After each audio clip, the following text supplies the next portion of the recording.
जय हिंद प्यारे बच्चों, क्या हाल चाल है सबका। और आज हम लोग लेके आ गए हैं अपने एफएसटी पेपर नंबर 12 का डिस्कशन। मैं यानी संजीव भाटिया आपको फर्स्ट 23 क्वेश्चन डिस्कस करूंगा हमारे एसपी सर के इस मिशन के साथ कि अब पढ़ने का अधिकार सबको, डॉक्टर बनने का अधिकार भी सबको। तो आइए बच्चों, हम लोग स्टार्ट करते हैं अपने पेपर का डिस्कशन। केमिस्ट्री का पेपर का डिस्कशन, हमारा क्वेश्चन नंबर 46 यानी केमिस्ट्री के पार्ट का first question. Which of the following option is correct for a system in which 240 kilojoule of internal energy is increased? ठीक है सर, यहां पर आपको इंटरनल एनर्जी मिल रही है, इंक्रीज हो रही है 240 प्लस 240 हो गया। And when system does 90 KJ of work, क्योंकि सिस्टम वर्क कर रहा है। तो बच्चों अगर सिस्टम पे वर्क कर रहे होते तो फिर हमारा वर्क डन पॉजिटिव लेते, लेकिन सिस्टम वर्क कर रहा है इसलिए वर्क डन होगा 90 किलो जूल। 90 kilo joule. अब मुझे ये कह रहा है कि बताइए कि अब होगा क्या। 330 KJ heat is added from surrounding to system और 150 heat added from surrounding to system, या फिर सिस्टम टू सराउंडिंग। देखिए अगर मेरा Q का वैल्यू पॉजिटिव आता है तो दैट मीन्स हमारा सिस्टम एनर्जी एब्जॉर्ब कर रहा है सराउंडिंग से, और अगर हमारा Q value, heat value negative आता है तो दैट मीन्स हमारा सिस्टम एनर्जी लॉस कर रहा है सराउंडिंग की तरफ। तो चलिए हम लोग को यहाँ पे Q निकालना है फर्स्ट लॉ ऑफ थर्मोडायनेमिक्स से। फर्स्ट लॉ ऑफ थर्मोडायनेमिक्स का इक्वेशन हम लोग ने पढ़ा है, delta U equal to Q plus W. अब delta U plus Q plus W में हम लोग ने डेल्टा U की जगह प्लस 240 लगा लिया है, और हमारा जो Q है वो हमको निकालना है, और जो वर्क डन है वो हमारा -90 है, -90। अभी हम लोग क्या करेंगे कि Q इक्वल टू ये -90 को इधर लेके आएंगे, तो Q इक्वल टू हो जाएगा +240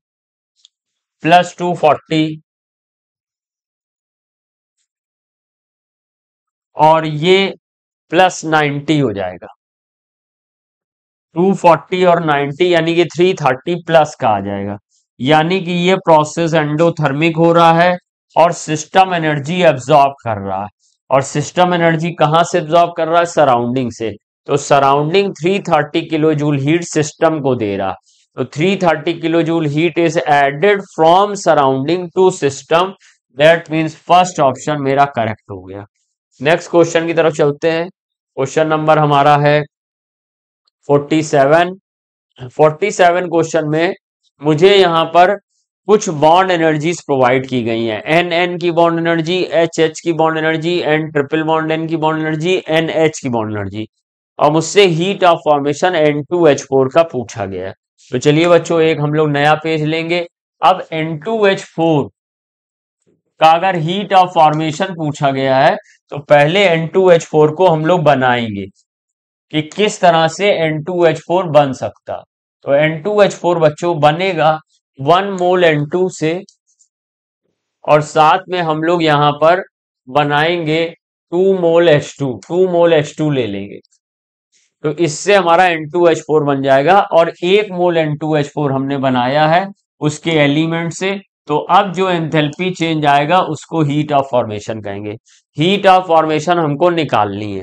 अब heat of formation, bond energy given है तो हम लोग निकालेंगे heat of formation equal to total bond energy of reactant minus total bond energy of product. ये फॉर्मूला बच्चों हम लोग लगाएंगे। अब total bond energy of reactant अगर हमको निकालना है तो total bond energy of reactant, total bond energy of reactant में देखिए N2 है, तो हमको first of all bond energy of N triple bond N रखनी होगी, प्लस हमको यहाँ पे हाइड्रोजन के 2 मोल हैं, इसका मीन्स है 2 into bond energy of H bond H रखनी होगी। और अब हम लोग इस पूरे सिस्टम से यानी रिएक्टेंट से प्रोडक्ट को सब्सट्रैक्ट करेंगे। अब प्रोडक्ट में आप देखिए हमारे पास ये N2H4 है, इसका स्ट्रक्चर ये है, ये N2H4 है और इसका 1 मोल हम लोग ने लिया हुआ है। अब बच्चों आप जैसा देख रहे हैं कि N2H4 में एक N सिंगल बॉन्ड N है, तो यहां पे मुझे 1 bond energy of N bond N करनी है।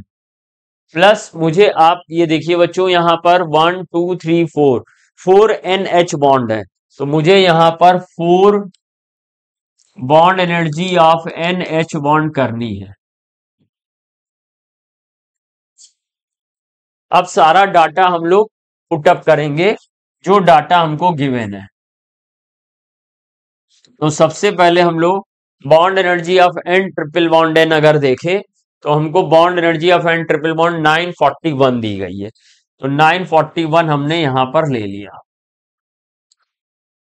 Plus 2 into bond energy of H single bond H अगर देखें तो H सिंगल बॉन्ड H 436 दी गई है, तो हमने 436 कर लिया और 436 को 2 से मल्टीप्लाई करेंगे और फिर इसको पूरे को हम लोग माइनस करेंगे bond energy of N single bond N से, तो bond energy of N single bond N 159 है, सो यहां पे ले आए हैं 159 plus 4 into bond energy of NH bond,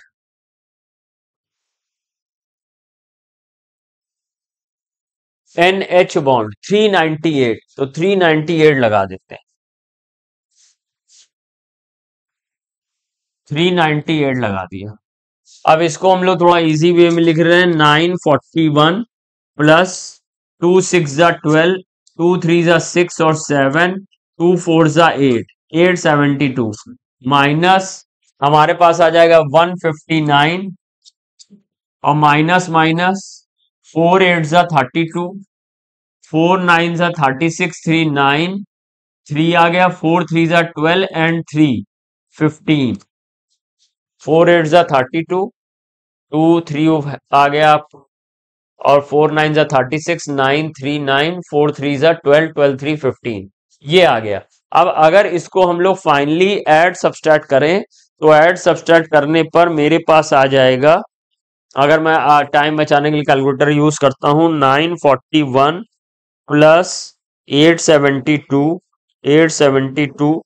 minus 159 and minus 1592, यहां 62 आया बेटा मेरा, तो 62 अब ऑप्शन में देखना है कहीं 62 है, तो 62 मेरा यहां पर देखिए सेकंड ऑप्शन में है और ये प्लस 62 ही आया है, तो दैट मीन्स यहां पे आ गया है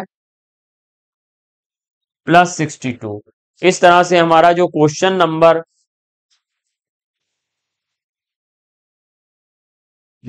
नंबर हमारा 47 है, इसका सही आंसर हो जाएगा सेकंड 62। 47 का सही आंसर सेकंड 62 होगा, जिसको कि आप यहां देख सकते हैं, इस तरह से इसको सॉल्व किया जाएगा। नेक्स्ट क्वेश्चन की तरफ चलते हैं। क्वेश्चन नंबर आएगा हमारे पास 48।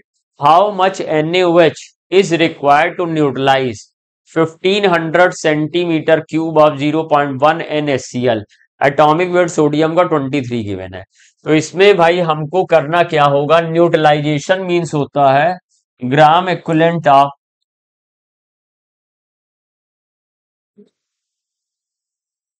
न्यूट्रलाइजेशन मीन्स होता है gram equivalent of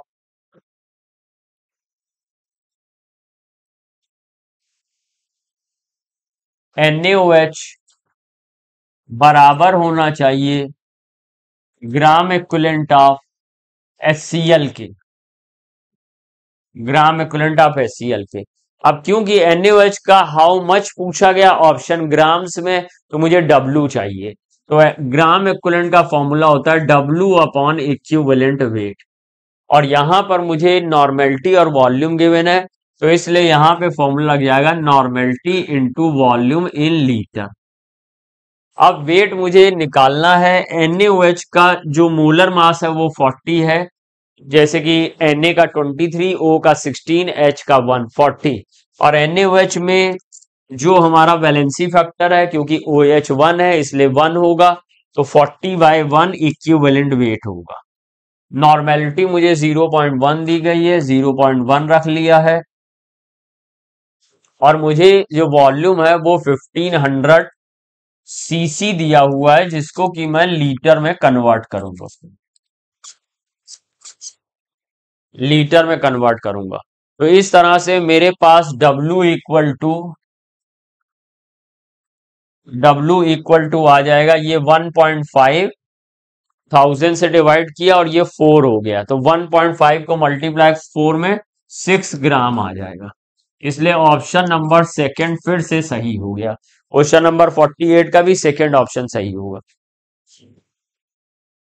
question number 49, 2 methyl propene is isomeric with 1 butyne. ठीक है सर, ये हमारे पास 1 2 3, ये 2 मेथाइल प्रोपीन है, और साथ में मुझे ये ब्यूटीन 1 है। अब मुझे इनको डिस्टिंग्विश करना है, पहचानना है कि ये अलग अलग कंपाउंड है, ये कैसे साबित करेंगे। तो देखिए, बेयर्स रीजन जो होता है वो अल्कलाइन केमिनोफोर होता है, 1% ओल्ड डाइल्यूट अल्कलाइन केमिनोफोर। और यहां पर जब हम लोग कभी भी किसी ऐसे कंपाउंड से जिसके पास अनसैचुरेशन है, डबल बॉन्ड है, बेयर रीजन से रिएक्ट कराते हैं, तो जो बेयर रीजन का पर्पल कलर होता है वो रिमूव हो जाता है, तो पर्पल कलर डिस्चार्ज हो जाएगा। अब इसमें भी पाई बॉन्ड है, इसमें भी पाई बॉन्ड है, डबल बॉन्ड दोनों में है, तो दोनों से ही बेयर एजेंट सेम रिएक्शन करेगा, दोनों का पर्पल कलर रिमूव हो जाएगा। बेयर एजेंट से position of the double bond नहीं पता लगाई जा सकती है, इसलिए हम इसको डिस्टिंग्विश नहीं कर सकते। और पोजीशन के अलावा यहाँ पे डिफरेंट टाइप ऑफ मुझे कंपाउंड मिलने चाहिए इनकी रिएक्शन से। अमोनिकल सिल्वर नाइट्रेट इन दोनों से रिएक्शन नहीं करेगा, क्योंकि अमोनिकल सिल्वर नाइट्रेट से रिएक्शन करने के लिए हमको टर्मिनल ट्रिपल बॉन्ड होना चाहिए, तो टर्मिनल ट्रिपल बॉन्ड यहां पर है नहीं। Br2 solution bromine orange red colour का लिक्विड होता है, और इसको भी अनसैचुरेशन के टेस्ट के लिए यूज किया जाता है। इसके साथ ब्रोमीन की रिएक्शन होगी, डाई ब्रोमो डेरिवेटिव बनेगा, red orange Br2 colour remove हो जाएगा, और इससे भी कलर रिमूव हो जाएगा। इस तरीके से बचा हमारे पास ऑप्शन 4 थी, यानी ओजोनोलिसिस। अब ओजोनोलिसिस में क्या होगा, हम लोग जब इसका ओजोनोलिसिस करेंगे Zn वाटर की प्रेजेंस में, तो इससे हमें कार्बोनिल कंपाउंड मिलेंगे। कार्बोनिल कंपाउंड मिलने में यहां से बॉन्ड ब्रेक होगा, एक ऑक्सीजन यहां, एक ऑक्सीजन यहां, अगर आप इसकी ओजोनोलिसिस करने जा रहे हैं, तो 2 स्टेप में रिएक्शन होगी। ओजोन को हम प्रयोग करेंगे CCl4 में, और दूसरे नंबर पे Zn और वाटर के साथ रिएक्ट करा लेंगे। इस प्रोसेस को रिडक्टिव ओजोनोलिसिस कहते हैं। अब ये यहां से बॉन्ड ब्रेक हो जाएगा, दोनों तरफ ऑक्सीजन ऑक्सीजन मिल जाएगा। इस तरह से मुझे 1 मोल प्रोपियोनल मिलेगा, इससे मुझे प्रोपियोनल मिलेगा 1 मोल, और 1 मोल फॉर्मल मिलेगा, 1 मोल फॉर्मल मिलेगा। और जबकि अगर मैं इसका ओजोनोलिसिस करूंगा यही प्रोसेस में, ऑक्सीजन ऑक्सीजन यहाँ पे आ जाएगा, तो इससे 1 मोल एसीटोन मिल जाएगा। अब जैसा कि हम देख रहे हैं कि डिफरेंट यहाँ पे प्रोडक्ट्स मिल रहे हैं, तो हम इनको डिस्टिंग्विश कर सकते हैं ओजोनोलिसिस की हेल्प से, और यहाँ पे हमको फॉर्मिक एसिड ही मिलेगा। फॉर्मिक एसिड, दोनों से 1 1 मोल फॉर्मिक एसिड मिलेगा, उससे तो नहीं पता चलेगा, लेकिन एक से हमको कीटोन मिल रहा है और एक से हमको प्रोपियोनल मिल रहा है, इससे हम लोग इसको डिस्टिंग्विश कर सकते हैं। तो इस तरह से हमारा 4th ऑप्शन यहाँ सही होगा। अब ये देखिए, ये हमारा काइनेटिक्स का बहुत फेमस क्वेश्चन है, ऐसा कई बार आता है। इस तरह के क्वेश्चन में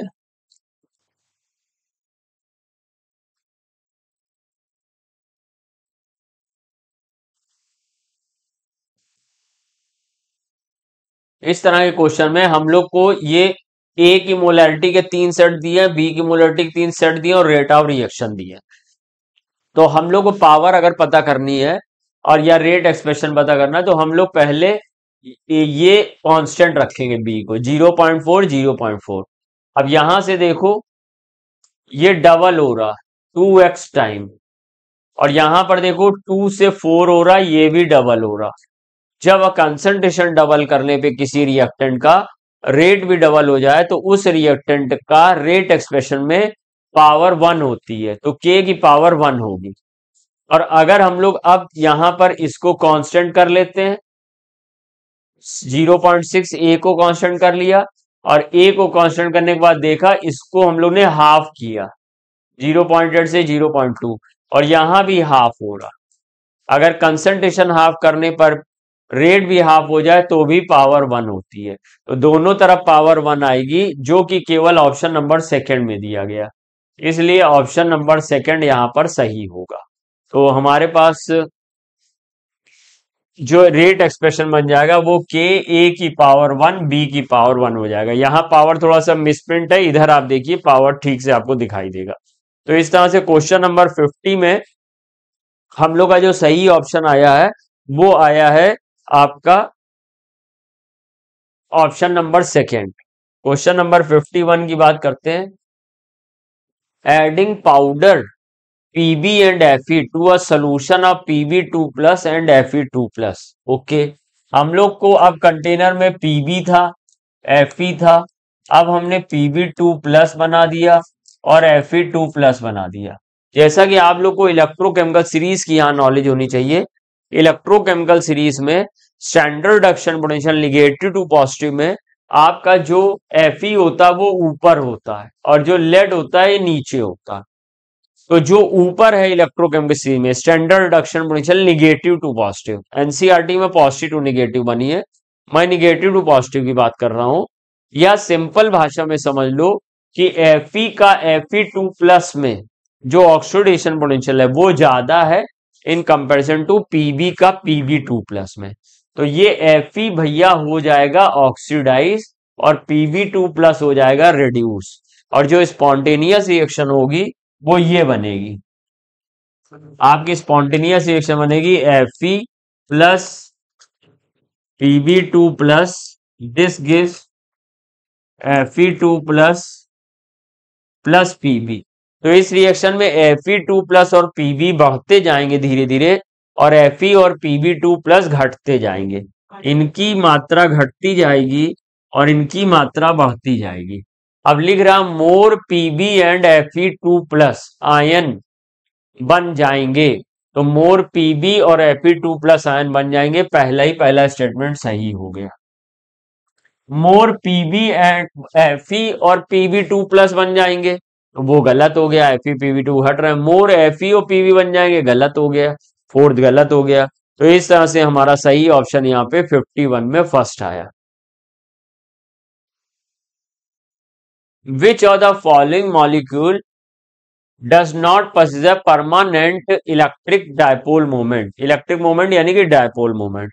अब H2S को आप देखिए, H2S की शेप है V शेप और इसमें लोन पेयर ऑफ इलेक्ट्रॉन भी है, तो इस वजह से इसमें ये दो वेक्टर बनेंगे और इसका डायपोल मोमेंट नॉन जीरो होगा।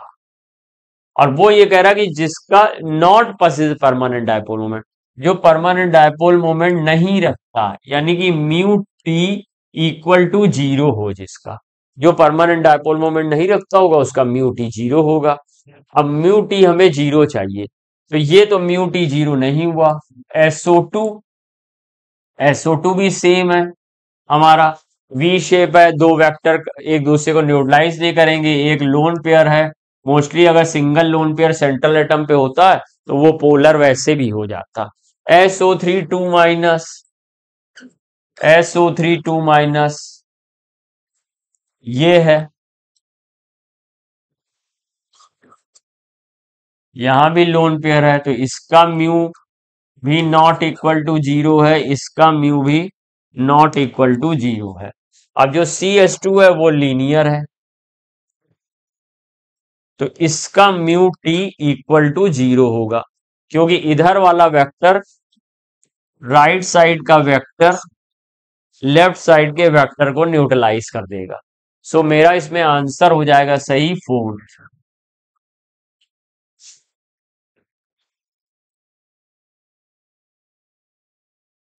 अब the equilibrium constant Kc for the reaction given है और Kp मांगा, तो ठीक है, हम लोग ने फॉर्मूला पढ़ा हुआ है Kp equal to Kc RT delta Ng। जब इस रिएक्शन के लिए डेल्टा Ng निकालोगे तो आप देख रहे हो यहां पे F के पास 1 मोल है गैस का और यहां पे हाफ मोल है, तो डेल्टा Ng जब निकालोगे तो 1 माइनस हाफ यानी कि 0.5 आ जाएगा, 0.5 हो जाएगा। अब आप क्या करिए, सीधा सीधा वैल्यू रखिए, Kp इक्वल टू Kc है 7.9 इंटू 10⁻⁻², 7.9 इंटू 10⁻3। हिंदी वर्जन में पावर सब क्लियर है, इंग्लिश वर्जन में कम क्लियर है। और Kc R की जगह पे हम 0.083 रखेंगे। और आप लोग ने ये बात पढ़ी होगी कि जब कभी Kc यूनिट लेस हो या Kp यूनिट लेस हो, यूनिट ना दी गई हो, तो हम R की वैल्यू 0.0831 बार लीटर यूज करते हैं, यानी कि हम बार वाली यूनिट यूज करते हैं, हम 0.0821 नहीं यूज करेंगे, तो 0.083 यूज करेंगे। और इसके साथ टेम्परेचर की अगर बात करें तो टेम्परेचर 842 है, तो 842 में 273 ऐड कर लीजिए, तो 325 हो गया और 731 और 115 केल्विन आ गया, तो ये 1115 केल्विन आ गया और इसकी पावर 0.5 हो जाएगी, यानी आपको अंडर रूट लेना होगा। 7.9 इंटू 10⁻³ 3.083 और इंटू अंडर रूट इसका लेना होगा। अब अगर हम इसको 0.08 को अगर हम 1115 में मल्टीप्लाई करें, अगर ये 1000 होता तो ये अप्रोक्सीमेट आ जाता 1000 मल्टीप्लाई करते 83 आ जाता, लेकिन 111 है तो ये लगभग 90 के आसपास आ जाएगा। और 90 का यहाँ पे आप अंडर रूट ले लीजिए, तो 90 का अंडर रूट आप क्या लेंगे, 10 का होता है 100, तो ये 9 9 81 9 पॉइंट समथिंग यहाँ पे होगा। मान लो अगर 10 भी मान लेते तो ये 8 हो जाता और 8 इंटू 10⁻³ के रेंज में आने लगता। नहीं, अगर हम यहाँ पे लगभग लगभग 10 मान लेते तो ये 80 हो जाता, तो 8 इंटू 10⁻² की रेंज में आने लगता। बहुत नियर सब दिए हुए हैं, तो सॉल्व करना पड़ेगा, लेकिन 10⁻² से कर सकते हैं। तो इसमें आप इसको सॉल्व करके देखिएगा, most probable fourth option match करना चाहिए, most probable fourth option match करना चाहिए, तो इसमें हमारे पास 4 आ जाएगा। सॉल्व करके देखिएगा। अब नेक्स्ट क्वेश्चन की तरफ चलते हैं। Ethanol can be converted into ethanal, यानी कि मुझे माइल्ड ऑक्सीडाइजिंग एजेंट यूज करना है। अगर मैं स्ट्रॉन्ग ऑक्सीडाइजिंग एजेंट यूज करूंगा तो एथिल अल्कोहल या ethanol acetic acid carboxylic acid में ऑक्सीडाइज हो जाएगा, और माइल्ड ऑक्सीडाइजिंग एजेंट यूज करूंगा तो केवल एल्डिहाइड स्टेट पे रुक जाएगा। और माइल्ड ऑक्सीडाइजिंग एजेंट अगर एनसीईआरटी के हिसाब से बात करो तो दो main mild oxidizing agent NCERT में दिए हैं, एक पीसीसी पिरिडीनियम क्लोरोक्रोमेट और एक एनहाइड्रस CrO3, एनहाइड्रस CrO3, ये दो मेन है। अब यहाँ पे पीसीसी मुझे मिल रहा है, और ये जो CrO3 है इसमें वाटर भी शामिल है। अगर ये वाटर है तो फिर ये एथेनॉल को एसिटिक एसिड तक ले जाएगा, अगर ये एनहाइड्रस CrO3 होता तो ये भी एथेनॉल बनाता, और केमनोफोर स्ट्रॉन्ग है, ये एसिटिक एसिड तक ले जाएगा, इसलिए केवल फर्स्ट ऑप्शन यहाँ पे मैच कर रहा है 54 का। क्वेश्चन नंबर 55 एक कन्वर्जन है, बनाते हैं।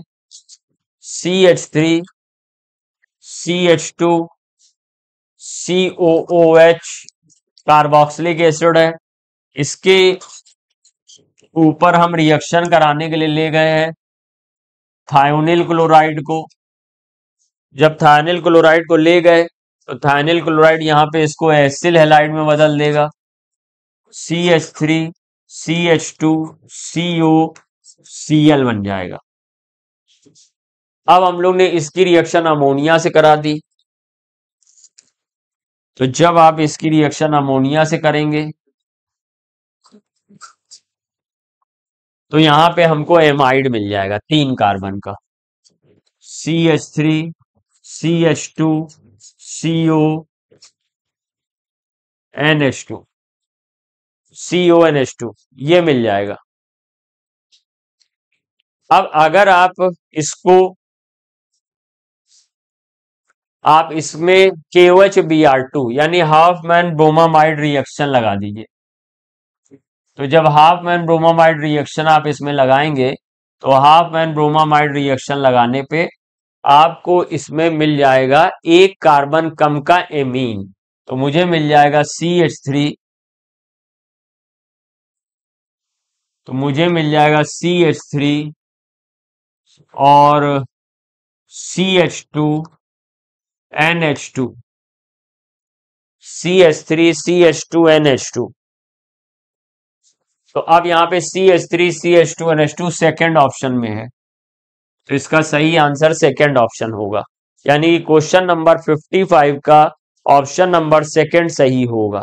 मैच कर लीजिएगा, क्योंकि हमको यहां पर डी बताना था।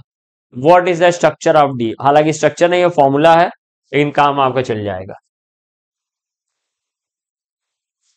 क्वेश्चन नंबर 56,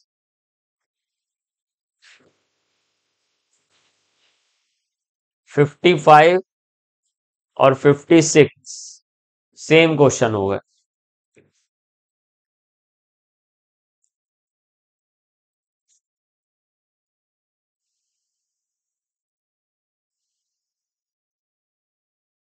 तो क्वेश्चन नंबर 56 में एक मुझसे IUPAC नेम पूछा गया और स्ट्रक्चर ये है। स्ट्रक्चर ये है मेरा।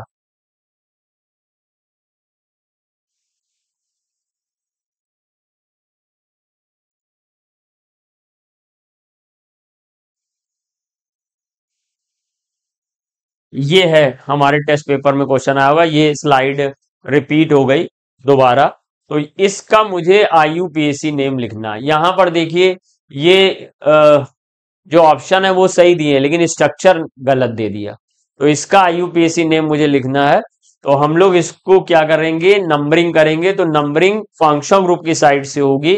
तो फंक्शन ग्रुप की साइड से इसको 1, इसको 2, इसको 3 और इसको 4 देंगे। तो फोर्थ ग्रुप पे देखिए एथिल लगा हुआ, तो 4 पे एथिल। अब आप यहां देखिए 4 पे एथिल 2 जगह है, तो आगे बढ़ना पड़ेगा। 4 कार्बन का एक साइक्लिक रिंग है, तो 4 एथिल के बाद साइक्लो, और 4 कार्बन है इसलिए ब्यूट लगेगा। और ब्यूट में सेकंड वाली पोजीशन पे ईन है, तो ईन लग जाएगा, और 1 पे ऑल लग जाएगा। तो इसमें मेरे को 4 ethyl cyclobut 1 ene 2 yne 1 ol, यानी कि मुझे ऑप्शन नंबर सेकंड यहां पे सही मालूम दे रहा। तो क्वेश्चन नंबर 56 का सेकंड ऑप्शन सही होगा। नेक्स्ट क्वेश्चन की तरफ चाहते हैं। Question number 57, which of the following statement is correct. अब मुझे करेक्ट स्टेटमेंट के बारे में पता करना, और मुझे यहां पर 2 फिगर दिए गए हैं और कहा ये पोजीशन आइसोमर्स हैं, आइसोमेरिज्म शो कर रहे हैं। तो ये गलत हो गया, क्योंकि ये आइडेंटिकल कंपाउंड है।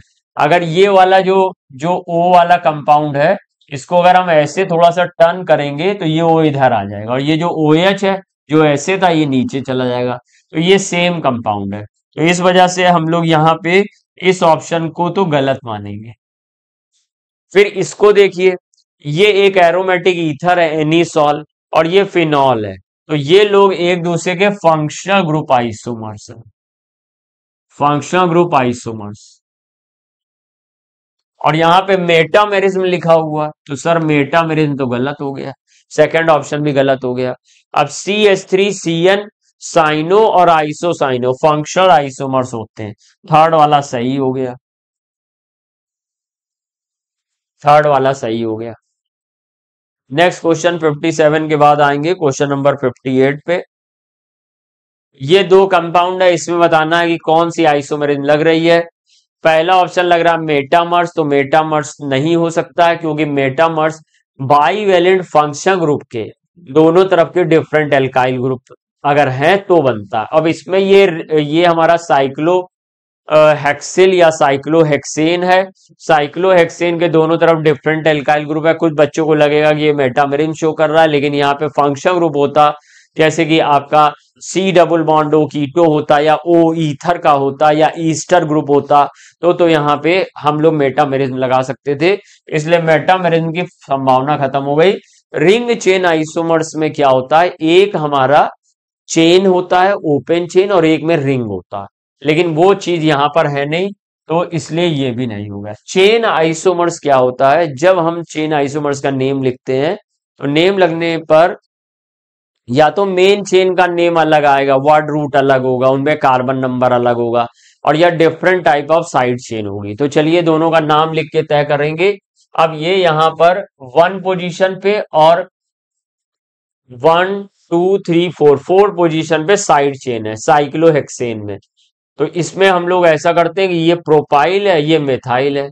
तो ABCDFGHIJKLMNOP, एम पहले आता है, तो इसमें हम लोग यहां पर इसका नेम लिखेंगे 1 मेथाइल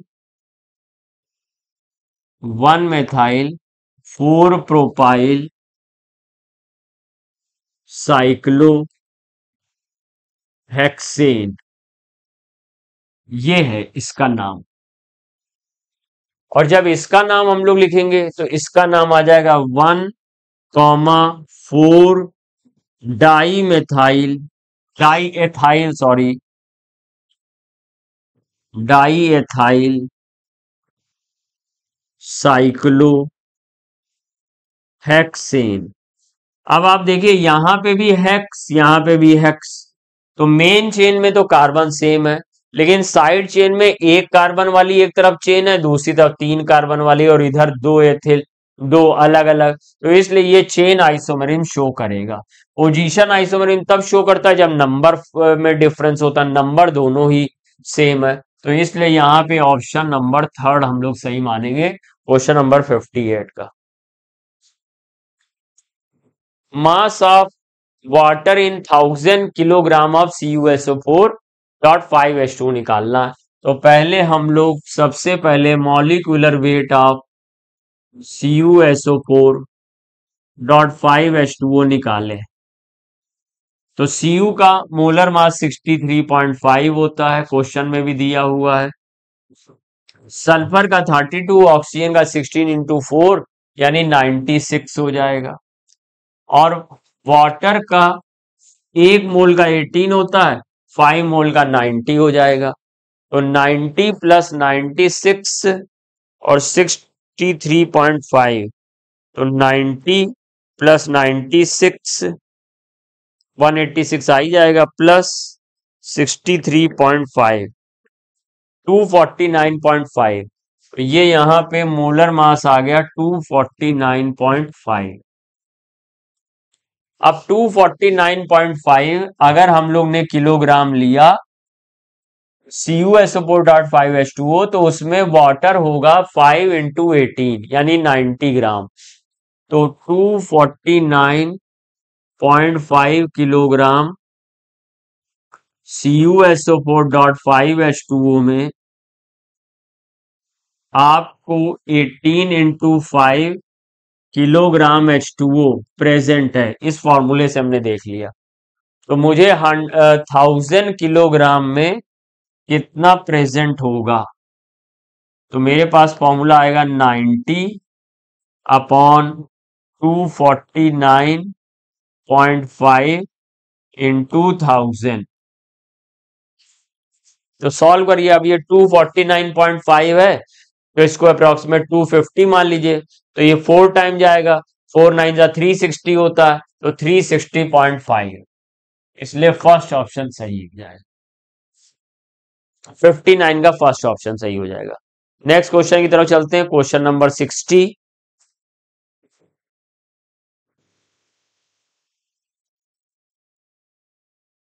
यहां पर एक ईडियोमेट्री का क्वेश्चन दिया हुआ है, या आप इसको स्टाइक्योमेट्री भी कह सकते हैं। हमको C4H6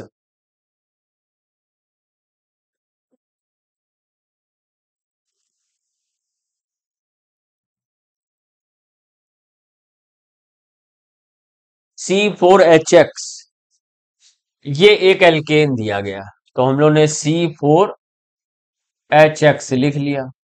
और इसका ऑक्सीजन में कंबशन करा रहे हैं, ऑक्सीजन में कंबशन करा दिया, तो कंबशन कराने पे CO2 बन गया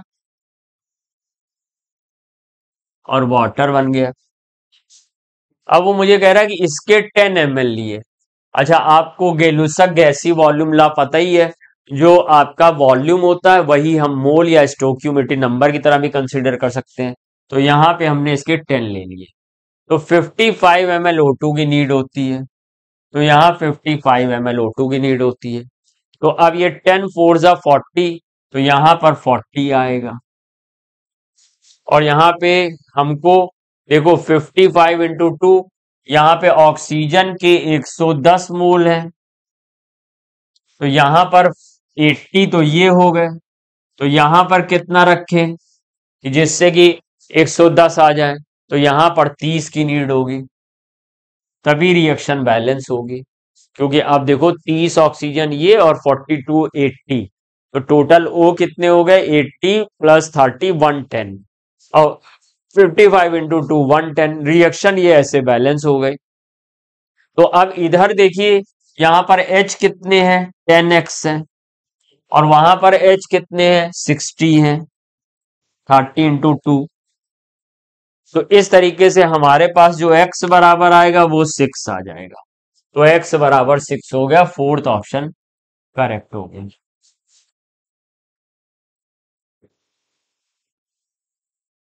question number 61, what is correct for 10 gram of calcium carbonate. चलिए काम करते हैं, पहले हम लोग मोल निकालते हैं कैल्शियम कार्बोनेट का। तो कैल्शियम कार्बोनेट का मोल निकालने गए, तो कैल्शियम कार्बोनेट का मोल मेरे पास आ गया वेट 10 अपॉन मोलर मास 100, यानी 0.1 मोल कैल्शियम कार्बोनेट यहाँ पे हमें प्रोवाइड किए गए हैं। और मोल को ही हम ग्राम मॉलिक्यूल भी कहते हैं, तो इसी को हम लोग 0.1 gram molecule of calcium carbonate कहेंगे। अब इस कैल्शियम कार्बोनेट में आप देखो, कार्बन एक कैल्शियम कार्बोनेट में एक सी है, तो एक मोल में एक मोल सी होगा, तो 0.1 में 0.1 मोल सी होंगे, तो 0.1 ग्राम एटम ऑफ कार्बन होंगे। और क्योंकि एक कैल्शियम कार्बोनेट में तीनों हैं, तो 0.5 में कितने हो जाएंगे, 0.1 into 3 gram atom of oxygen. अब ऑप्शन में लाओ, it contain 1 gram atom of carbon, तो 0.1 ग्राम एटम रखना था, तो ये गलत हो गया। It contain 0.3 gram atom of oxygen, ये सही हो गया, second option. It contain 12 gram of carbon, तो 12 ग्राम कार्बन का तो मतलब ही नहीं पैदा होता, क्योंकि एक मोल अगर कार्बन होता तो 12 ग्राम होता, और यहाँ पे 0.1 मोल कार्बन है, तो इसका मीन्स है 1.2 ग्राम कार्बन होगा। सो इस तरह से हमारा सेकेंड ऑप्शन सही हुआ।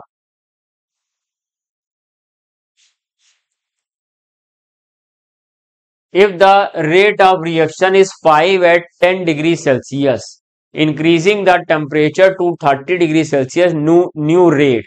तो आपने आर्हेनियस इक्वेशन में एक हेडिंग पढ़ी होगी टेम्परेचर कोफिशिएंट, और आपने ये जानना था कि जब 10 डिग्री सेल्सियस टेम्परेचर बढ़ाते हो तो रेट ऑफ रिएक्शन डबल हो जाती है। वैसे 2 से 3 टाइम तक हो सकती है, बट कुछ ना दिया हो तो हम डबल मानते हैं। तो इसके लिए हम लोग एक फॉर्मूला यूज करते हैं, R2/R1 इक्वल टू 2 की power T2 minus T1 by 10, 2 की power T2 minus T1 by 10। तो यहाँ पे R2 बराबर हो जाएगा, R1 मुझे कितना दिया गया है, पहले तो if the rate of reaction is 5 at 10 degree Celsius. तो यहाँ पे ये 5 है इंटू 2 की पावर 5 है 10 डिग्री पे, और बढ़ के कितना कर दिया 30। तो 30 माइनस 10 अपॉन 10। भाई देखो T1 यहाँ पे मुझे अगर नहीं समझ पा रहे हो तो देख लो 10 डिग्री सेल्सियस है, और T2 जो टेम्परेचर बढ़ाया है वो 30 डिग्री सेल्सियस है, और जो R1 है शुरू शुरू में रेट वो 5 था, और मुझे R2 रेट पता करना है 30 डिग्री सेल्सियस पर। तो ये हमारे पास आएगा 20, और 20/10 यानी कि 2 की पावर 2, 5 इंटू 2 की पावर 2 यानी 5 इंटू 4, दैट मीन्स 20, इसलिए आंसर हो जाएगा first.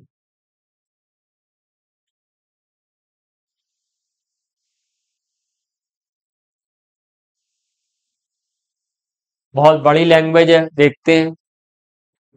The energy of activation for forward and reverse reaction A2B2 2AB are 180 and 200। हमें एक्टिवेशन एनर्जी दी गई है 180 एंड 200। अब आगे देखते हैं क्वेश्चन क्या है। कह रहा है in the presence of catalyst, एक कैटालिस्ट ले आए, lowers the activation energy of both reaction forward and reverse by 100 kJ, यानी कि अब हो गई नई activation energy. Activation energy of forward reaction पहले कितनी थी 180, अब घटा दिया आ गया है 80, और activation energy of backward reaction पहले कितनी थी 200 थी, अब घटा दिया 100, अब 100 रह गया। अब मुझे कह रहा है कि the enthalpy change of the reaction in the presence of catalyst. अब कैटालिस्ट की प्रेजेंस में एंथैल्पी चेंज निकालना है। आपने फॉर्मूला पढ़ा होगा, एंथैल्पी चेंज इक्वल टू होता है activation energy of forward reaction. देखो अगर एक्टिवेशन एनर्जी दिया है तो फॉरवर्ड माइनस बैकवर्ड लगाना, अगर डेल्टा एच ही दिया है फॉरवर्ड रिएक्शन बैकवर्ड रिएक्शन की तो delta H2 minus delta H1 या delta H of product minus reactant लगाना। तो कंफ्यूजन में मत आना कि बाद वाला माइनस पहले वाला करते हैं, सर ने पहले वाला पहले रख दिया है। इसमें यही फॉर्मूला होता है। अगर एक्टिवेशन एनर्जी है तो फॉरवर्ड रिएक्शन की पहले और बैकवर्ड की बाद में, या रिएक्टेंट की पहले और प्रोडक्ट की बाद में। तो अब हम लोग यहाँ पे फॉरवर्ड रिएक्शन की एक्टिवेशन एनर्जी 80 लिए हुए थे, और ये हमारे पास आ गई है 100। सॉल्व किया -20 आ गया, ऑप्शन नंबर 4 सही हो गया।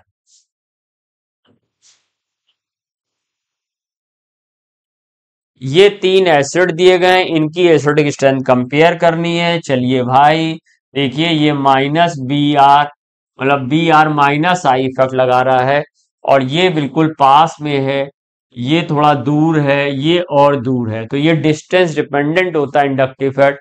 अब माइनस अब आई एसिडिक स्ट्रेंथ को बढ़ाता है, तो ये बहुत ज्यादा बढ़ेगा, ये थोड़ा बढ़ेगा, और ये सबसे कम बढ़ेगा। तो फर्स्ट सबसे ज्यादा एसिडिक होगा, फिर सेकंड होगा, फिर थर्ड होगा। अब इसमें कोई रेजोनेंस वगैरह मत सोचने लगना, क्योंकि रिंग के अंदर कोई पाई बॉन्ड नहीं है, या रिंग के अंदर सर्कल नहीं है, यानी कि डीलोकलाइजेशन नहीं है। तो इसमें कोई -R प्लस R इफेक्ट मत सोचने लगना, इसमें केवल -I इफेक्ट लगेगा। सिंपल सा क्वेश्चन है, और सेकेंड ऑप्शन हमारा सही हो जाएगा, यानी फर्स्ट से कम सेकेंड और सेकेंड से कम थर्ड। 64 का हमारा सही ऑप्शन सेकेंड हो गया। मोस्ट स्टेबल रेजोनेटिंग स्ट्रक्चर बताना है। यहां पर आप पहले वाला स्ट्रक्चर अगर चेक करें तो पहले वाले स्ट्रक्चर में हम लोग को जब भी रेजोनेटिंग स्ट्रक्चर की स्टेबिलिटी चेक करनी होती है तो सबसे पहले चेक करते हैं किसके पास ऑक्टेट पूरा है। जिसका ऑक्टेट पूरा है वो स्टेबल माना जाता है। तो अब इसमें O के पास 2 लोन पेयर है, 2 लोन पेयर है, और यहाँ ऑक्टेट पूरा है, यहाँ पे 4 बॉन्ड है, ऑक्टेट पूरा 3 बॉन्ड और माइनस चार्ज, ऑक्टेट पूरा। तो ये ऑक्टेट पूरा है। अभी और दूसरों को दे लेते हैं। अब इसमें यहाँ पर C पे प्लस चार्ज आ गया, तो इसका ऑक्टेट पूरा नहीं है, तो ये C प्लस है, इसके पास 6 इलेक्ट्रॉन है, तो ये नहीं हो सकता, स्टेबिलिटी में ये बाहर हो गया। फिर अब इसको देखिए, इसमें O पे माइनस चार्ज है, 3 लोन पेयर ऑफ इलेक्ट्रॉन है, और ये एक बॉन्ड बना रहा है तो ऑक्टेट पूरा है, ये भी ऑक्टेट पूरा है, ये भी ऑक्टेट पूरा है, तो ये भी स्टेबिलिटी में आ सकता है। इसमें सारे एटम के ऑक्टेट पूरे हैं। अब इसमें इस सी पर फिर प्लस आ गया तो 6 इलेक्ट्रॉन हो गए, तो ये भी बाहर हो गया। अब इन दोनों को कंपेयर करना कि कौन ज्यादा रेजोनेटिंग स्ट्रक्चर हो, स्टेबल होगा। तो भाई इसमें देखो अब सेकेंड स्टेप क्या होता है, जब रेजोनेटिंग स्ट्रक्चर दोनों के पास ऑक्टेट पूरा है तो देखते हैं हाई इलेक्ट्रोनेगेटिव पे माइनस चार्ज होना चाहिए और लो इलेक्ट्रोनेगेटिव पे प्लस चार्ज होना चाहिए।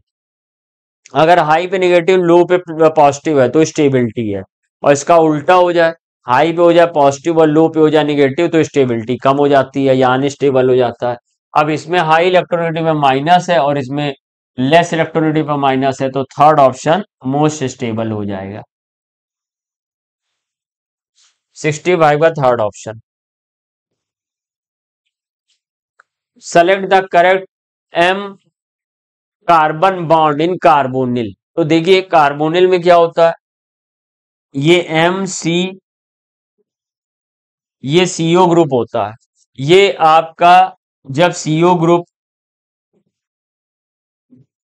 हमारा मेटल से बॉन्ड बनाता है तो मेटल और कार्बन के बीच में सिग्मा बॉन्ड बनता है, और उसी समय मेटल इस कार्बन को एक पाई बॉन्ड डोनेट करता है, इसलिए इसको सिग्मा पाई बॉन्डिंग कहते हैं।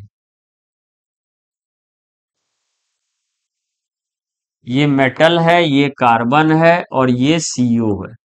सीओ जब मेटल के पास आता है तो मेटल के पास आने पर ये अपना इलेक्ट्रॉन इसको देता है सिग्मा बॉन्ड से, उसी समय ये अपना इलेक्ट्रॉन इसको वापस करता है पाई बॉन्ड से, और यहां से एक बॉन्ड कट जाता है। ये सिनर्जिक बॉन्डिंग है मेटल कार्बन की। अब भाई देखिए, अब इसमें ये समझना होता है आपको कि अगर इस मेटल की ऑक्सीडेशन नंबर निगेटिव आ जाए, जितना इसकी ऑक्सीडेशन नंबर निगेटिव आएगी उतना इसके पास इलेक्ट्रॉन बढ़ेगा, तो ये ज्यादा खुल खुल के डोनेट करेगा। और अगर निगेटिव ऑक्सीडेशन नंबर आएगी, ऑक्सीडेशन नंबर निगेटिव है या चार्ज निगेटिव है मेटल का, तो फिर ऐसे में मेटल कार्बन की बॉन्ड स्ट्रेंथ या बॉन्ड ऑर्डर बढ़ जाएगा और ये ज्यादा से ज्यादा इलेक्ट्रॉन इसको डोनेट करेगा।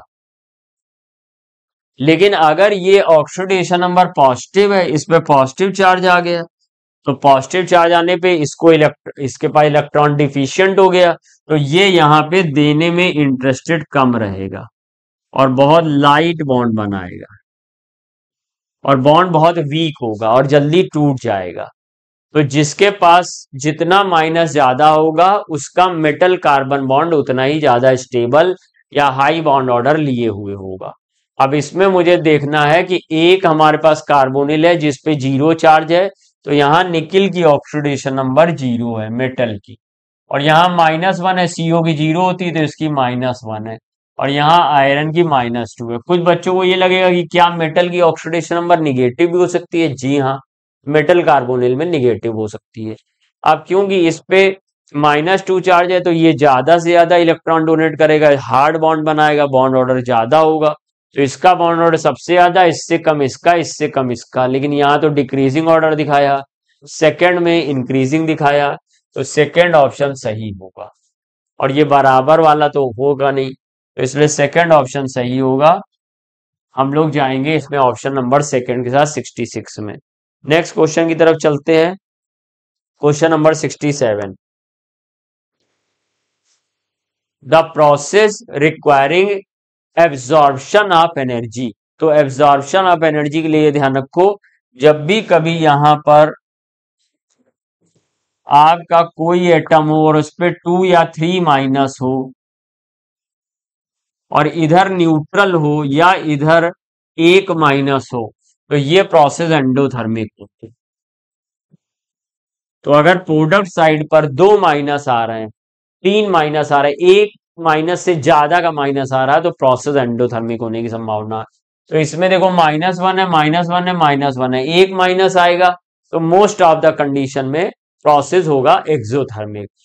नोबल गैसेस को छोड़कर बेरिलियम मैग्नीशियम को छोड़कर, नाइट्रोजन को छोड़कर, लेकिन वो चीज हमें यहां नहीं करनी। हमें यहां -2 दिख रहा है तो सेकंड ऑप्शन मारना।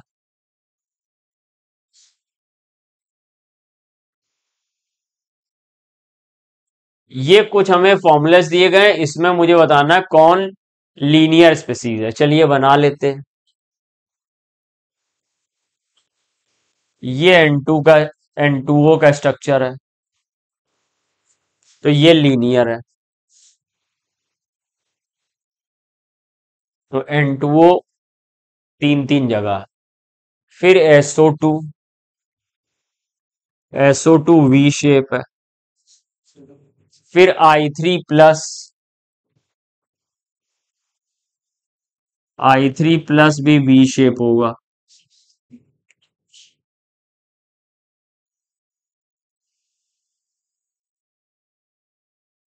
I पे प्लस आ जाएगा तो ये 6 ग्रुप 6 इलेक्ट्रॉन हो जाएंगे, 2 खर्च कर देगा, 4 बचेंगे। V शेप है। H2O I3 माइनस, ये लीनियर है with 3 lone pair of electron, xenon like behave करेगा। Water V shape.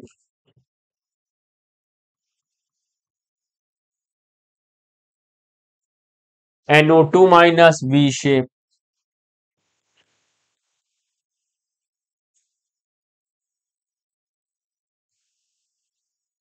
N3 minus linear.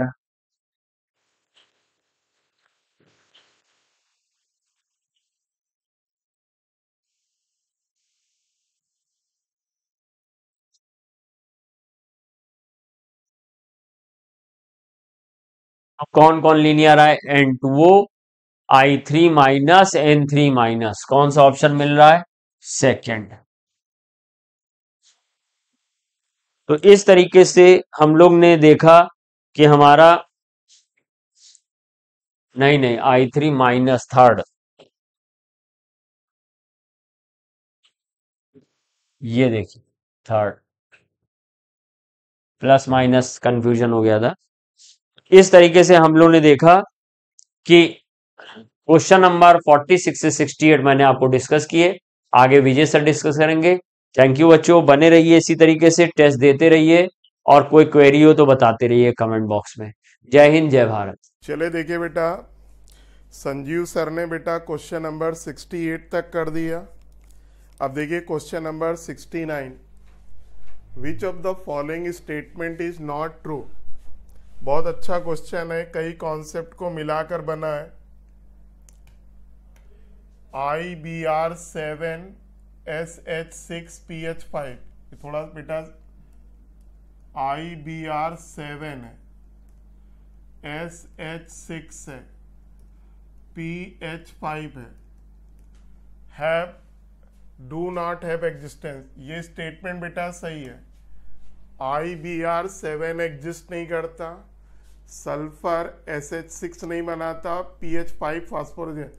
बेटा सल्फर और फास्फोरस हाईएस्ट ऑक्सीडेशन स्टेट में बेटा या तो फ्लोरीन से कंबाइंड हो सकते हैं या ऑक्सीजन से, हाईली इलेक्ट्रोनेगेटिव से। लेस इलेक्ट्रोनेगेटिव से बेटा कंबाइंड नहीं होते। तो पहला स्टेटमेंट बेटा आपका बिल्कुल सही है। फिर देखो PCl5 बेटा सॉलिड, PCl5 सॉलिड स्टेट में बेटा PCl4 प्लस और PCl6 माइनस में एग्जिस्ट करता है। यहाँ हाइब्रिडाइजेशन बेटा sp3 होता है, यहाँ sp3d2 होता है, ठीक है ना। और जो PbR5 है, ये बेटा सॉलिड में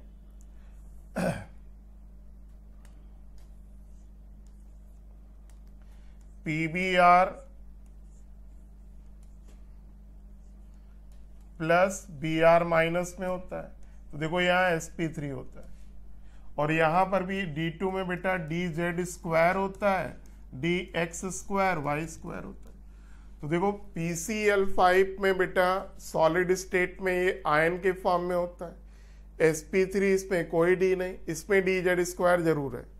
लेकिन बेटा आपका PbR5 PbR+4 Br- होता है, यहाँ तो sp3 है, कोई dz² नहीं है, तो ये वाला स्टेटमेंट बेटा आपका गलत है। फिर pf3 का बॉन्ड एंगल बेटा ph3 से ज्यादा होता है, सही है। इसमें बेटा 97 होता है, इसमें बेटा 93.5 होता है, इसमें बेटा आपका 107 होता है, इसमें बेटा लगभग 102 होता है।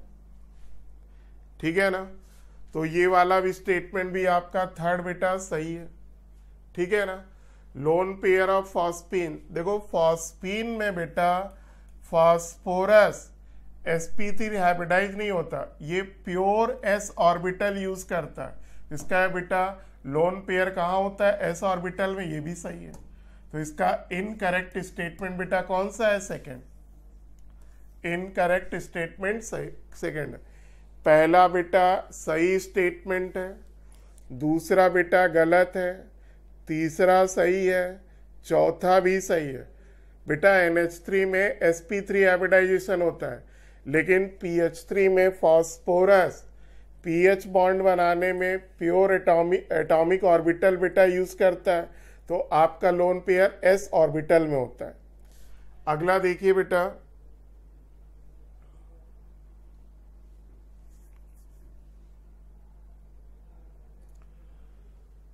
वीक एसिड वीक बेस का सॉल्ट बना रहे हैं। एनसीईआरटी में बेटा एक ही टाइप के सॉल्ट की पीएच का फॉर्मूला है 1/2 PKW plus PK minus PKB, कोई सी नहीं है। 1/2 ये बेटा 14, PK कितना है 5.76, और ये बेटा PKB कितना 5.25। इसको बेटा सॉल्व कर लो, 7.255 आएगा आंसर बेटा first.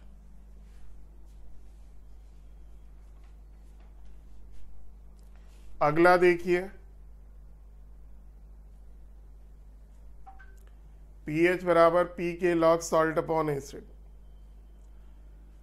De Broglie wavelength of electron in third Bohr orbit, आप सबने पढ़ा होगा। सरकमफियरेंस 2πr बराबर बेटा क्या होता है, n लैम्डा। n क्या नंबर ऑफ वेव्स है, तो देखो बेटा यहां पर रख दिया 3, ये लैम्डा हो गया। 2π थर्ड बोर ऑर्बिट है बेटा, तो रेडियस का फॉर्मूला Rn बेटा क्या होता है, n² A0। तो यहां देखो A0 3 का स्क्वायर, z बेटा 1, 3 से 3 बेटा कैंसिल, 6π A0 हो गया आंसर बेटा थर्ड।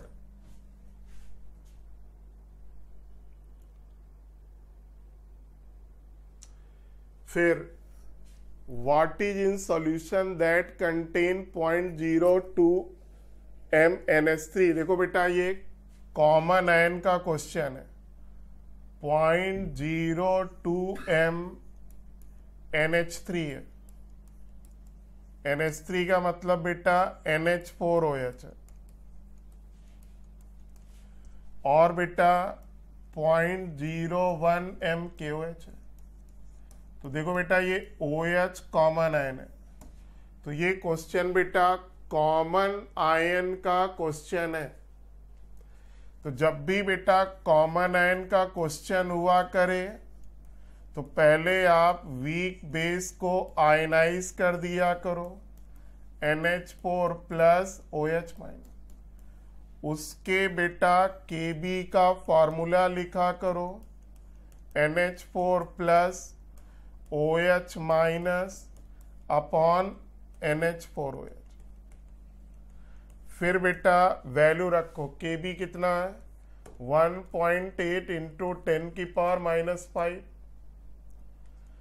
कॉमन आयन की कंसंट्रेशन स्ट्रॉन्ग डिसाइड करता है, तो यहां से OH माइनस 0.01, तो NH ये बेटा OH माइनस 0.01 कर दिया। अमोनियम हाइड्रोक्साइड इनिशियल के बराबर रख दो, क्योंकि कॉमन आयन की प्रेजेंस में डिसोसिएशन नहीं, ना के बराबर 0.02। किसकी कंसंट्रेशन पूछा है बेटा? अमोनियम आयन की कंसंट्रेशन यहां पूछा है। What is concentration of ammonium ion? ये बेटा अमोनियम आयन की निकाल लो। पॉइंट पॉइंट कैंसिल हो गया। Ammonium ion 3.6 into 10⁻⁻5। आंसर बेटा सेकेंड नहीं, आंसर थर्ड।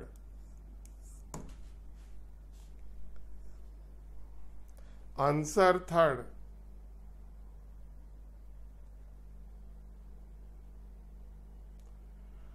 फिर देखिए 73, solubility of gas in liquid always increases with decrease in pressure। गलत। हेनरी लॉ बेटा क्या कहता है? solubility डायरेक्टली प्रोपोर्शनल प्रेशर होती है। तो पहला स्टेटमेंट बेटा गलत है। According to Le Chatelier principle high pressure favour the change in reaction where volume decrease सही है। जहां वॉल्यूम बेटा घटता है वहां पर बेटा प्रेशर इंक्रीज किया जाता है। फॉर एग्जाम्पल आइस से बेटा अगर हम वाटर बना रहे हैं तो जब बेटा आइस मेल्ट करती है वॉल्यूम बेटा क्या होता है? डिक्रीज। इसीलिए आइस को मेल्ट करने के लिए क्या चाहिए होता है? High pressure. इसीलिए बेटा पहाड़ों पर प्रेशर, पहाड़ों पर बर्फ देर से पिघलती है क्योंकि पहाड़ों पर बेटा प्रेशर कम होता है। तो पहला सही, दूसरा गलत। 73 का आंसर फर्स्ट। 74,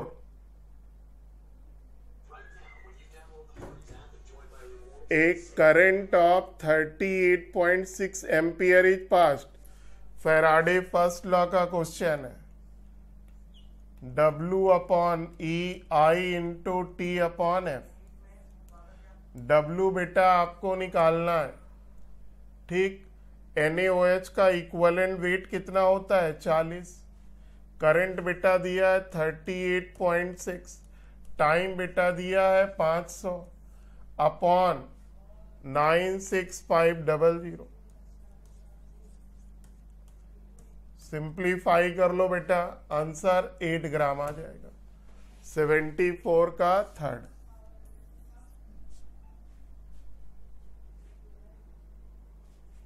अगला देखिए,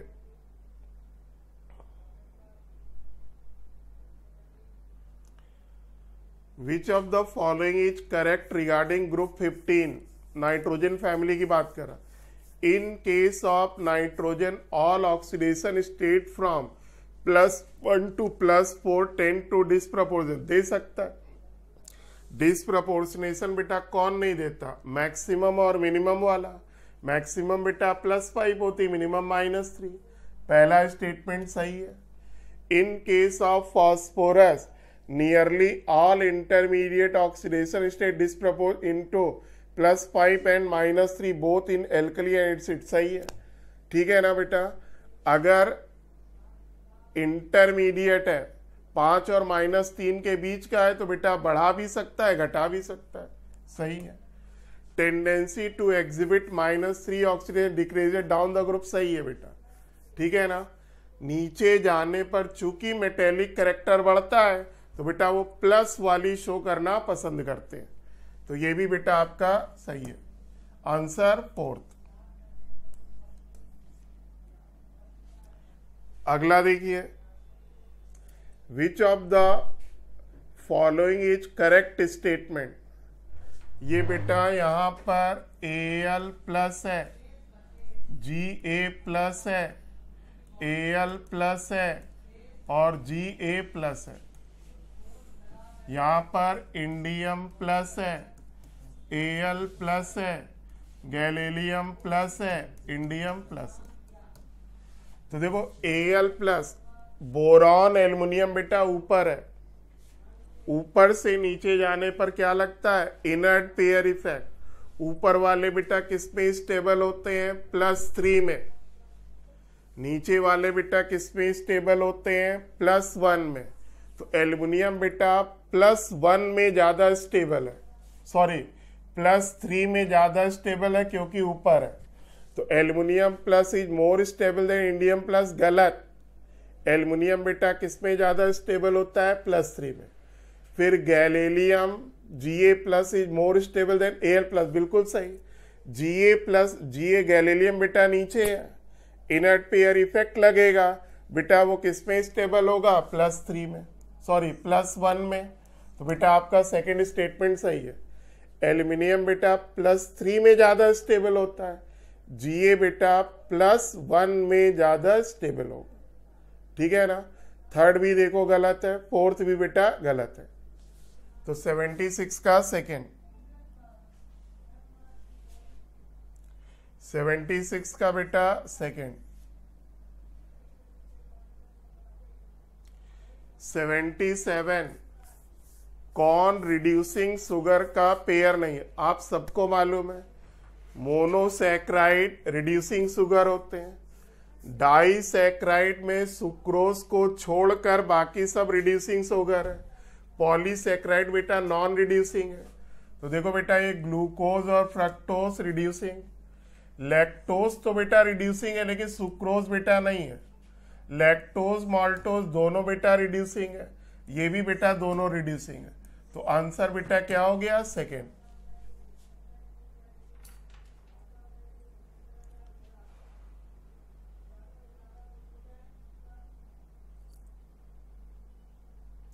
अगला देखिए, देखो बेटा यहां ये टर्सरी अल्कोहल है, इससे बेटा क्या बना रहे हैं, एल्कीन। रिएक्शन का नाम क्या है, डिहाइड्रेशन। तो डिहाइड्रेशन के लिए आप कॉन्सेंट्रेट H2SO4 ले सकते हो, H3PO4 ले सकते हो आप बेटा।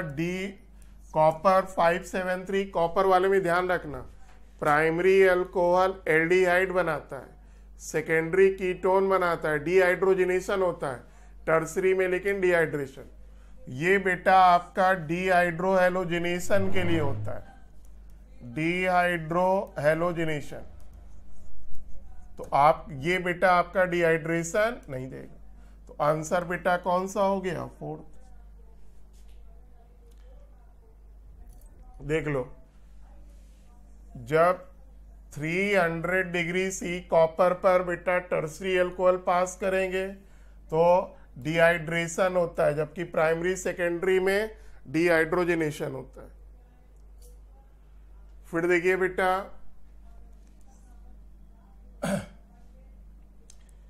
कीटोन की रिएक्शन किससे करा रहे हैं, 2,4-डाइनाइट्रोफिनाइल हाइड्राजीन, इसको बेटा हम लोग बोलते हैं ब्रेडी रिएजेंट। सिंपल बेटा रिएक्शन क्या होती है, ये कार्बोनिल, ठीक, ये बेटा H2NR, सिंपली बेटा यहां से वाटर निकाल दिया करो, ये जोड़ दो, देख लो ये किस में है, ठीक। पहला हो नहीं सकता क्योंकि देखो ये चेंजेस आ रहे हैं, ये सब कुछ बेटा वैसे ही रहेगा। तो आंसर बेटा आपका क्या हो गया, सेकेंड, ठीक है ना। It is example of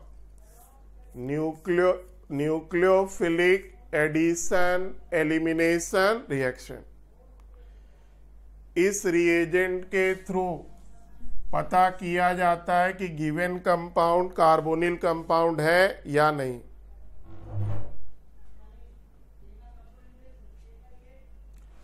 cell potential is called EMF of cell. देखो ईएमएफ क्या होता है बेटा, आपका सेल जो मैक्सिमम ईएमएफ प्रोवाइड कर सकता है उसको ईएमएफ कहते हैं, और मैक्सिमम ईएमएफ का प्रोवाइड करेगा जब बेटा वर्किंग में नहीं होगा। अगर वर्किंग में होगा तो पोटेंशियल ड्रॉप हो जाएगा। तो सेल पोटेंशियल को ईएमएफ तब कहते हैं जब ओपन सर्किट हो, यानी सेल वर्किंग में ना हो। तो और वर्किंग में नहीं होगा तो बेटा कोई करंट ड्रॉ नहीं होगी। No current is drawn through the cell. और अगर सेल वर्किंग में है तो बेटा आप पोटेंशियल डिफरेंस को सेल पोटेंशियल बोलोगे, ईएमएफ नहीं बोलोगे। अब आइए next, boiling point of water. देखो बेटा टीबी दिया है 99.48, टीबी डैश बेटा दिया है 100 डिग्री से। तो बोलो बॉइलिंग पॉइंट में बेटा एलिवेशन कितना हुआ 0.52। डेल्टा टीबी बराबर क्या होता है केबी इंटू मोलैरिटी। चूंकि आपका इलेक्ट्रोलाइट बेटा, आपका सॉल्यूट क्या है इलेक्ट्रोलाइट, कौन सा इलेक्ट्रोलाइट है KCl, तो वांट ऑफ फैक्टर बेटा क्या हो गया 2। अब रख दो वैल्यू बेटा, डेल्टा टीबी की जगह 0.52, केबी की जगह 0.52, वेट ऑफ सॉल्यूट निकालना है इनटू 1000, मॉलिक्यूलर वेट 74.5, सॉल्वेंट बेटा कितना है 500। ये बेटा इससे कैंसिल हो गया, ये बेटा इससे कैंसिल हो गया, तो WA बेटा क्या हुआ 74.5 डिवाइड बाई 4, या 2 और 2 कितना हुआ 4। तो लगभग बेटा ये कितना आ जाएगा 15 चौको 60, 16 चौको 64, 18 चौक 72, 18 से थोड़ा ज्यादा बेटा आ जाएगा 18.625।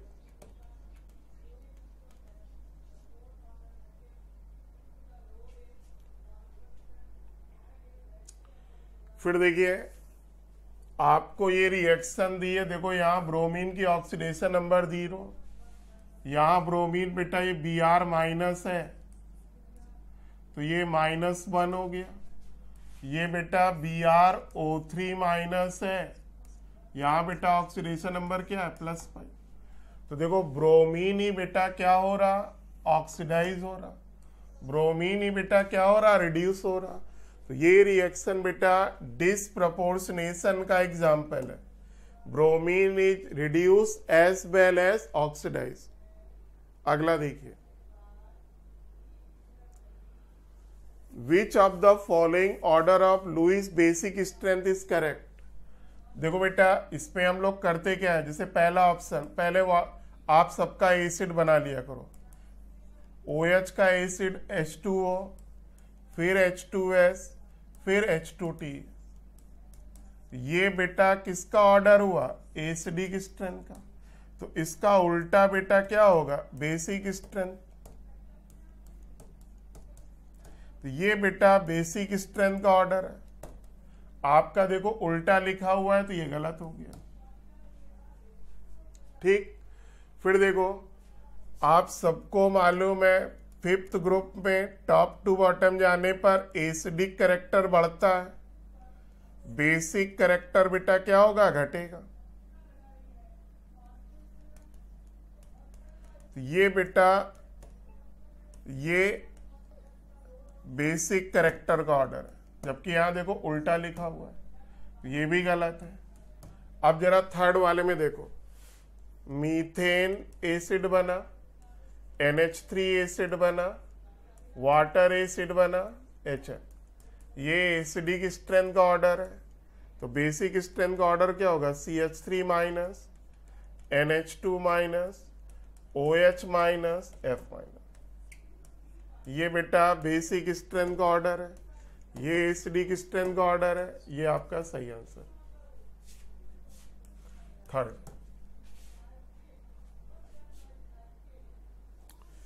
फिर देखिए बेटा Ce+3 है, La+3 है, Pm+3 है, Yb+3 है, आयनिक रेडियस का ऑर्डर पूछ रहा है।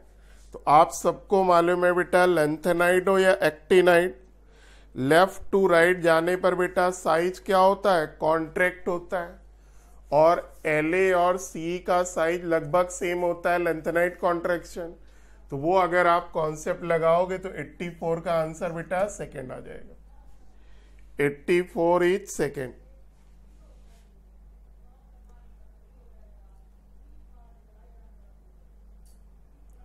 फिर देखिए 85, देखो यहाँ बेटा Na+ है, F- है, O- है, N-, तो अनडाउटली एनायन का साइज केटायन से बड़ा होता है। तो फर्स्ट का बेटा साइज, ये ऑर्डर किसका है साइज का, तो पहला बेटा हो गया C। अब दूसरा देखो, दूसरा भी देखो बेटा एल्कली मेटल के केटायन है, साइज का ऑर्डर दिया है, तो दूसरे का भी C हो गया। और यही देखो बेटा ऊपर से नीचे जा रहे हो एटॉमिक नंबर बढ़ता है, सील्डिंग इफेक्ट भी बढ़ता है, तो बेटा सेकंड का B भी होगा। फिर देखो नाइट्रोजन ऑक्सीजन, थर्ड में आइए, नाइट्रोजन ऑक्सीजन, ऑक्सीजन की इलेक्ट्रोनेगेटिविटी बेटा नाइट्रोजन से ज्यादा होती है, तो थर्ड का एक ऑप्शन बेटा A हो गया। और देखो बेटा ऑक्सीजन का एटॉमिक नंबर नाइट्रोजन से ज्यादा है, तो सील्डिंग इफेक्ट भी ज्यादा होगा। फोर्थ में बेटा देखो एनायन की बेटा इलेक्ट्रोनेगेटिविटी कम होती है, केटायन की ज्यादा होती है। केटायन पे पॉजिटिव चार्ज जितना ज्यादा, इलेक्ट्रोनेगेटिविटी उतनी ज्यादा। Sc+3 Ca++, कैल्शियम प्लस, तो बेटा फोर्थ का इलेक्ट्रोनेगेटिविटी का भी ऑर्डर है ये, और इलेक्ट्रॉन एफिनिटी का भी ऑर्डर है। 85 का answer first.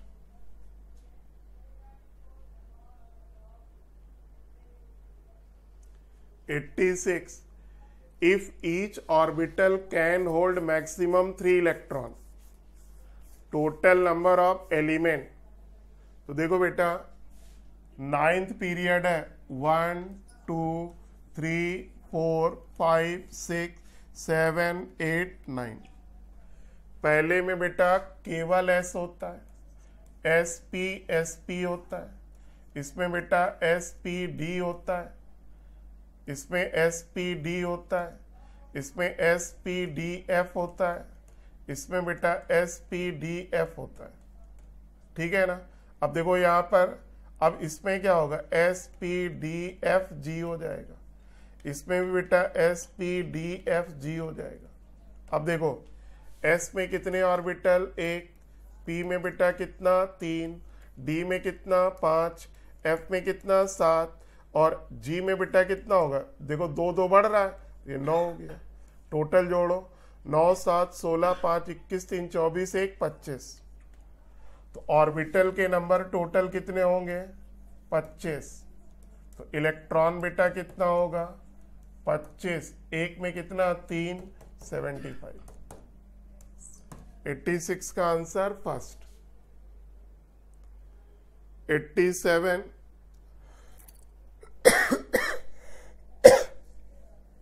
X and Y दो एलिमेंट है, थर्ड पीरियड के, डायगोनल रिलेशनशिप शो करते हैं। Y के पास 3 इलेक्ट्रॉन है, तो यानी बेटा Y थर्ड ग्रुप का एलिमेंट है, यानी बेटा बोरॉन फैमिली का है। और X आपका फोर्थ ग्रुप का है, कार्बन फैमिली का, ये कार्बन फैमिली का है, ये बोरॉन फैमिली का। थर्ड पीरियड है बेटा, थर्ड पीरियड है तो पक्की बात है ये एल्युमिनियम होगा, ये बेटा सिलिकॉन होगा। इसका ऑक्साइड बेटा क्या होता है, Al2O3, एम्फोटेरिक होता है। और इसका ऑक्साइड SiO2, ये बेटा क्या होता है, एसिडिक। तो देख लो बेटा X और Y पूछा है ना, तो एसिडिक एंड एम्फोटेरिक।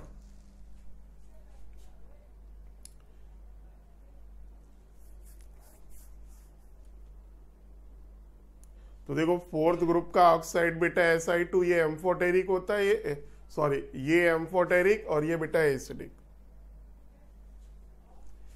फिर देखो बेटा इन XeO2F2 मॉलिक्यूल, XeO2F2 है बेटा, तो देखिए बेटा XeO2F2 में अगर हाइब्रिडाइजेशन देखोगे तो sp3d होगा, और sp3 में d ऑर्बिटल क्या होता है, dz²। अब देखो जरा यहां पर अनडाउटली d पाई p पाई बॉन्डिंग है भाई। यहां पर ऑक्सीजन बेटा क्या कर रहा,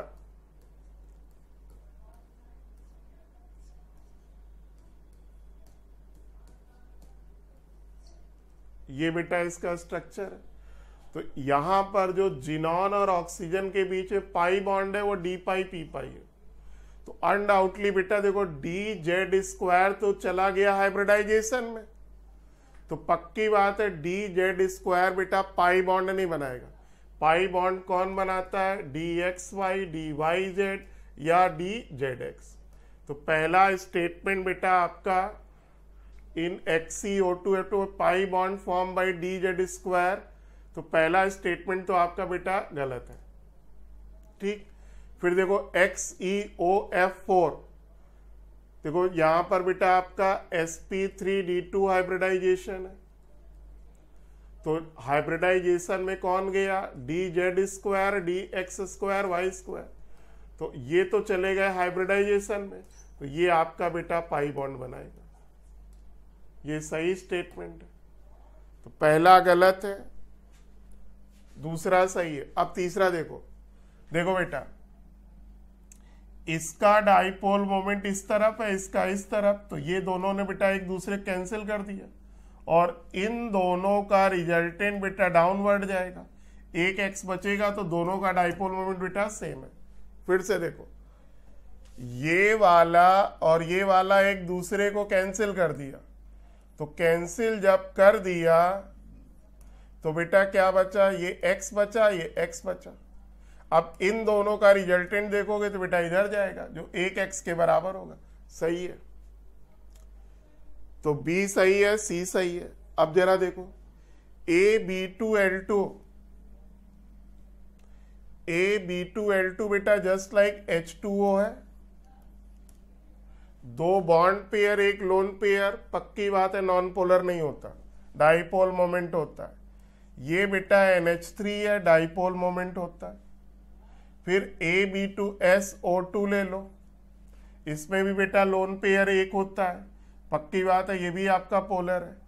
और AB4L1 SF4 ले लो बेटा, इसमें भी बेटा डाइपोल मोमेंट होता है, तो ये भी स्टेटमेंट आपका बेटा सही है। BF3 and NF3 both molecule zero dipole ना, ये बेटा प्लेनर होता है, इसका डाइपोल मोमेंट जीरो होगा, लेकिन बेटा इसके ये बेटा कैसा होगा? पोलर। तो पहला गलत है, दूसरा सही है, तीसरा सही है, चौथा सही है, पांचवा गलत है। पांचवा क्यों गलत है? ये कह रहा दोनों का जीरो डाइपोल मोमेंट होगा, इसको जीरो होगा, इसका नहीं होगा, तो इसका करेक्ट आंसर बेटा second. Which of the following aqueous complex ion does not show color? बेटा जहां अनपेयर्ड इलेक्ट्रॉन नहीं होगा वहां कलर नहीं होगा। अब देखो titanium Ti 22 3d2 4s2 Ti plus 4 करोगे तो बेटा क्या बचेगा? 3d0 4s0, no unpaired electron, colourless. Scandium बेटा 21 क्या हो जाएगा? 3d1 4s2, तीनों इलेक्ट्रॉन निकल गया बेटा, 3d0, नो अनपेयर्ड इलेक्ट्रॉन, तो ये दोनों कलरलेस वाला यही आंसर हो गया।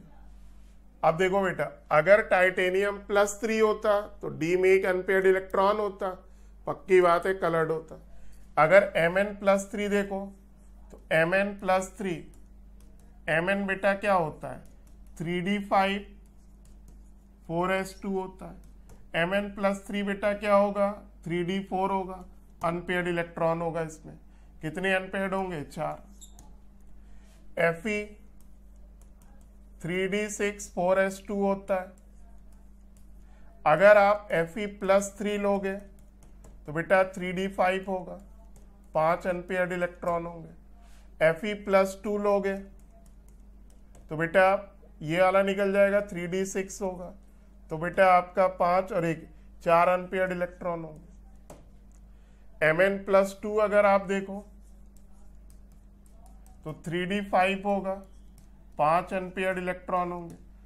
कोबाल्ट बेटा 3d7 4s2 होता है, तो कोबाल्ट बेटा +2 क्या होगा? 3d7 होगा। इसमें बेटा आपके 3 अनपेयर्ड इलेक्ट्रॉन होंगे, तो पहले वाले में कोई अनपेयर्ड इलेक्ट्रॉन नहीं है, इसलिए आंसर बेटा फर्स्ट। लास्ट क्वेश्चन देखो Sc triple plus Ti+4 colourless होता है। विच of the following not conduct electricity? बेटा कोई सॉल्यूशन इलेक्ट्रिसिटी कब कंडक्ट करेगा? जब उसके सॉल्यूशन में बेटा आयन प्रेजेंट हो। तो पहला वाला देखो 1:2 है, एक केटायन 2 एनायन। दूसरा वाला बेटा 1:4 है, एक केटायन 4 एनायन। तीसरे वाले में कोई आयन नहीं है। चौथा वाला बेटा 1:2 है, एक केटायन 2 एनायन। तो पहले वाले में बेटा आयन है, दूसरे में आयन है, चौथे में आयन है, तीसरे में कोई आयन नहीं है। यही अगर आपसे कहता मैक्सिमम कंडक्टेंस किसका होगा, मैक्सिमम कंडक्टेंस किसका होगा, तब आंसर बेटा सेकंड हो जाता, क्योंकि आयन के नंबर सबसे ज्यादा। तो देखिए बेटा आज का जो FST 12 था उसको बेटा हमने और संजीव सर ने डिस्कस किया। उम्मीद करते हैं कि बेटा जो भी आपकी आज के FST से रिलेटेड क्यूरी होगी वो हम दोनों लोगों के डिस्कशन से बेटा कंप्लीट हो गई होगी। ओके बेटा, थैंक यू।